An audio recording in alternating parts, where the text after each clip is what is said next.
Hello दोस्तों, railway CBT 2 exam के लिए बेसिक साइंस और इंजीनियरिंग बहुत इंपॉर्टेंट है, जिसका टॉपिक है एक इंजीनियरिंग ड्राइंग।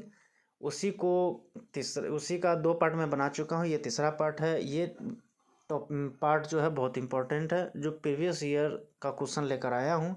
ये वीडियो को बहुत ज़रूर देखें और अपने दोस्तों में भी शेयर कर दें। चलिए आगे नहीं बोलते हुए आगे मैं बताता हूँ। विशेष बातें हो चुकी हैं और एक विगत प्रश्न यहाँ देख रहे हैं कि पिछले साल पूछा हुआ प्रीवियस ईयर क्वेश्चन है, जिसमें से 122 नंबर क्वेश्चन कह रहा है कि यदि किसी इकाई में एक या अधिक चल भाग हो तो चल भागों में परम स्थितियों को संकेत निम्नलिखित कौन सा होगा। तो 122 का हो जाएगा, कौन सा होगा, तो लंबे डैश युक्त 2 गुने डॉट वाली पतली रेखा। 123 है, वे आयाम होते हैं जिन्हें आरेख में आवश्यक रूप से नहीं दर्शाया जाना चाहिए। तो नहीं दर्शाना चाहिए तो ऑप्शन इसका देखते हैं। तो इसका हो जाएगा 3 नंबर ऑक्सिलरी डॉक्यूमेंट। ठीक है, 3 नंबर होगा ऑक्सिलरी डॉक्यूमेंट।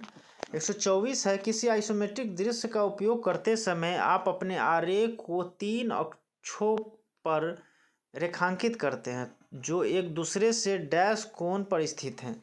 डैश कोण पर स्थित है तो 120 हो जाएगा। 120 डिग्री पर यह कोण स्थित होता है। ठीक है, अब यहाँ देख सकते हैं ALP technician second stage exam 21/1/2019 यानी फर्स्ट शिफ्ट में ये पूछा गया क्वेश्चन है।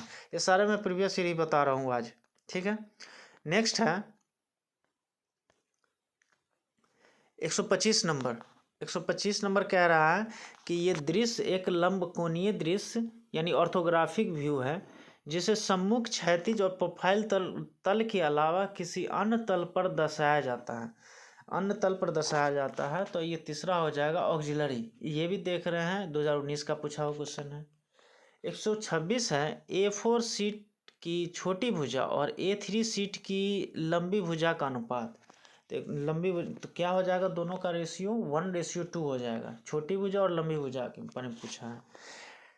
127 है, एक पेन जैसी आकृति वाला पॉइंटिंग एवं ड्राइंग उपकरण है जिसका उपयोग टच स्क्रीन पर किया जाता है। टच स्क्रीन पर किया जाता है, क्या हो जाएगा, चौथा नंबर ऑप्शन है स्टाइलस। 128 है, निम्नलिखित में से कौन सी मानक इंजीनियरिंग ड्राइंग शीट की लंबाई और चौड़ाई का अनुमानित हो जाएगा। तो इसका ऑप्शन होगा पहला 1:√2। 129 है, तृतीय कोण प्रक्षेपण के लिए निम्नलिखित में से कौन सही है। निम्नलिखित में से कौन सही है, तो ऑप्शन 2 है, परिक्षण के तल की वस्तु एवं प्रेक्षक के बीच की स्थित होता है। दोस्तों आप ज़्यादा विश्लेषण के बारे में मत सोचिए, जो मैं बता रहा हूँ बस उसको रट लीजिए, क्योंकि एग्ज़ाम नहीं है उतना डिटेल पढ़ना है, क्योंकि बहुत चीज़ पढ़ना है। पेपर इसमें 2 शिफ्ट में होगा एग्ज़ाम, पे 1 भी है और 2 भी है। तो आप हमारे हिसाब से आप इसको रट ही ले तो ज़्यादा बेटर है, क्योंकि समझने के लिए टाइम दिया नहीं है एग्ज़ाम में। ठीक है, 130 नंबर है, 2 सतहों के बीच बनी एक छोटी कोणीय सतह को डैश कहा जाता है। क्या कहा जाता है, तो कैम्फर कहा जाता है। ठीक है, 2 सतहों के बीच एक छोटी कोणीय सतह को कैम्फर कहा जाता है। 2 डैश कोण 2 तलों के बीच के कोण को क्या कहा जाता है, 2 तलों के बीच के कोण को क्या कहा जाता है। तो 131 का ऑप्शन देखते हैं क्या है, 2 तलों के बीच को तो यानी द्वितल कहा जाता है।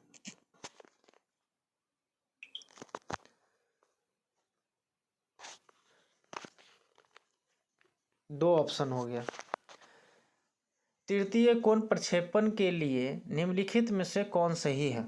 132 नंबर कह रहा है कौन सही है। तो ये पिछला क्वेश्चन भी एक बार बताया था, तो ऑप्शन 3 है, प्रक्षेपण के तल वस्तु और प्रेक्षक के बीच स्थित होता है।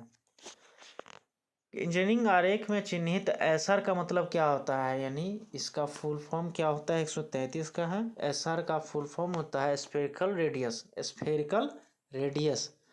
134 नंबर है, किसी समान द्वादश फलक में 12 समरूप डैश फलक है, 12 समरूप डैश फलक हैं तो 5 पंचभुज में हो जाएंगे।